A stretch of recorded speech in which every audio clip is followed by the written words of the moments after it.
What's happening, sports fans? We got another great top recruit to talk to. We head out to the East County to Steele Canyon country for Masen Pearstein. She is committed to, I'm sorry, I was just double checking that I said the name right, and I give myself a little pat on the back every now and then for some of these. She is going to be playing soccer at the next level. She is also a softball player at Steele Canyon. We got a bunch to talk with her about. Let's start with that commitment, though. You are headed to play soccer at Cal Lutheran. So, I mean, why? What finally made why make that decision? I would say I went to a bunch of schools, went on visits, but Cal Lutheran was really the only place that felt like home. And I want to be a teacher, and with Division III sports, you can kind of get the best of both worlds. And just stepping foot on campus, I felt wanted there as well. And even watching them play at such a high level, it just kind of sealed the deal for me. Well, I'm really glad that you bring up student athlete. Mm-hmm. I mean, we talked to the wide variety of people, and I think some people kind of have their ticket punched for them because they know they're going into a Power 5 school because they're a really good football, basketball, baseball player, whatever. Other people, they really, really have to search and really try and find that right fit for them where it is both student and athlete. So, I mean, for you, what are maybe some tips, guidance, advice you would give to kids out there? Because it's not always necessarily about play high school sports, win a CIF championship, and that equates into getting recruited. So what would maybe be some guidance you would give?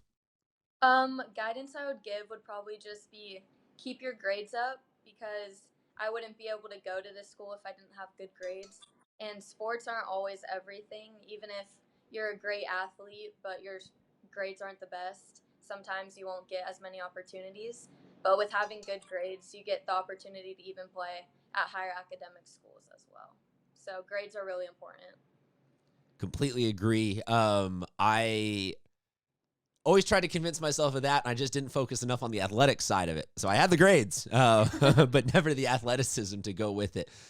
You also played softball. I know you. I know you're lauding you and appreciating you for representing San Diego on the soccer field next level. But you're also a softball player for Steele Canyon. All 4 years there. I think that I have always held that softball, baseball, like that's San Diego's sports. Mm-hmm. And then everything else is kind of second tier to that. So what has your experience been like on varsity at Steele Canyon the last 4 years? It's been awesome. My freshman year, I got to play with my sister, who is a senior, and that was like a season I'll never forget because it was the last time we ever got to play together. And just getting to kind of get a break from soccer and going to play another sport was really nice for me.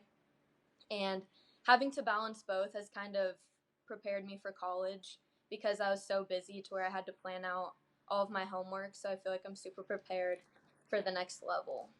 Now, we'll get back to the soccer or the softball questions, but you talk about planning. I'm a moleskin notebook kind of guy. Like, what are you? Do you have a full blown planner? Are you in the phone Google Calendar? How do you keep everything organized? I have a planner. I mean, Yeah. will you allow me to play the stereotypes? Is it color coded, like down to that level of details? Like one color is sports, one color is school, one color is everything. Because it seems like there's that threshold for the really successful people have some sort of insane plan or like organizational structure behind them in their lives. Yeah, mine, I just would fill out during school all my work. That's on the top, and then bottom, I put sports, practice, all of that. You talk about playing with your sister. I mean, was that the highlight of your time at Steele Canyon softball? That and my freshman year, we went to the Division II CIF championship. So my freshman year was probably one of my favorite seasons. Now, softball players, I think a little bit more so than soccer players are superstitious people, ritualist people. What are some of maybe the funniest or the weirdest routines or rituals you've ever seen on a softball field? I've seen people in the box who do like a million different things before they hit. Like they'll touch their shirt, they'll touch the dirt, they'll touch their helmet, look up, they do everything. Anything specific for you that worked out? Because, I mean, if you were varsity as a freshman, I mean, it obviously wasn't your skills. There had to have been some sort of good luck routine. I mean, my freshman year, I was superstitious about wearing bows. I always wore them, but I kind Okay. of grew out of that phase. But every game I had to have sunflower seeds. That was something I always had. All right, then help me out with this and rank the top 3 flavors of sunflower seeds. Number one, my favorite's ranch for sure. Okay. Second, I'd say chili lime. Third, probably cracked pepper. Chili lime has been a surprising answer that I feel like my generation and everybody that works on this show completely left it off of all of our radars, and everyone that we've talked to more or less has enjoyed chili lime. So definitely as soon as this whole pandemic ends and we're able to go out and buy things again, I will have to check that out. I know that soccer for you was not necessarily all 4 years at Steele Canyon, and you had to do some of the you chose to go some of the club route and the on-field off-field. So for you, how has that changed the recruiting? How has that shaped the recruiting? What is that grind like for you playing in the off season? Because I'm sure it's infinitely more grinding and grueling than a high school season is. Yeah, so my team, we played about 10 to 10 and a half months out of the season. And Wait. You played 10 months out of the year? Yeah. And you're not sick of soccer? No, and you're not tired and beat up? Like football players only play 16 weeks, and that's supposed to be like you play 10 months? Yeah, and then we practice 4 times a week up in Carlsbad, and I live in Alpine, so I have like an hour commute up there. So I mean, I'm used to it at this point, but So what you're saying is that you've worked a lot harder than anyone has given you credit for. Yeah, probably. My goodness, that sounds like a heck. I mean, so that really then has to feel good that you can sign that letter of intent and be moving on to the next level. So what was that day like for you that you finally made that decision? Like, I know where I'm going to college. Was there a giant weight lifted off the shoulder? I mean, what was that experience like? There's a huge weight lifted off my shoulders because I've been in the recruiting process since I was a freshman, and I was late. I didn't commit until October of my senior year. So just those 4 years, seeing all my friends commit, it was super stressful for me trying to figure out where I was going to go. But once I finally got into the school, was playing soccer, it was super exciting for me. The last 40-something days, I mean, nobody's ever experienced anything like this, but for high school seniors, this is really kind of off the radar, and I don't think any of us know what this is like. So, I mean, what for you personally, what have the emotions, what's been, just what the hell has this all been like? I've gone in phases. I've been sad just because I didn't get to finish my last season of ever playing softball, so that sucked. But and that we're just kind of missing out on so much, but also we've gotten so much, so I'm kind of in between both. I'm not sure. I don't know. Well, no, there's not one.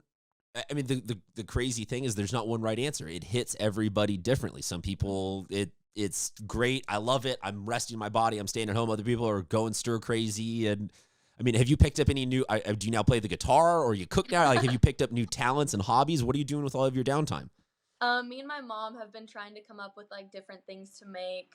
I have a soccer fitness package, so I've just been kind of grinding with working out, all of that. What do you mean you and your mom trying to make? Are you cooking wise? And baking, yeah. Oh, okay. So I mean, you can't just tease us there. You got to tell, like, what have you been making? Share us some of your recipes if we had to have you host a cooking show. Me and my mom try and eat super healthy, so we've just been kind of trying to find good things to eat that in a better way. So we've made like scones, cookies, all of that are healthier. An underrated thing there, the scone. It's hard to nail. Because you got to get the right texture and the right consistency. But if you figure out the mysterious secret to them, let me know so I can start making some of them on my own. I think that it's everybody's learning new things about themselves, about their friends, and all that kind of stuff. But if you had your friends back, or if you had your group, your school, whatever it was back, what do you think your message? What would you say to everybody right now? Just to kind of hang in there. I mean, everyone is in the exact same position. Like, everyone pretty much in the world is going through the exact same thing. So I feel like we all just kind of need to stick together, and it'll eventually be over, and we'll come out even stronger from it. To just kind of appreciate the little things, because now that we can't do anything, I'm missing like everything. Well, we certainly appreciate the little things like you going on to represent San Diego really well at the next level. If you scoot back a little bit, we can see the Cal Lutheran there. Great color scheme. She's going to be playing soccer there next year. Folks, this is the part of the interview where wherever you are, give a standing ovation, round of applause, a salute, a pat on the back, whatever you want to do for Masen, because she's going to represent all of us next year at the next level. Thank you so much. Congratulations. Stay safe. Keep on baking, and we will talk to you soon. Sports fans, stay safe. We'll see you guys later.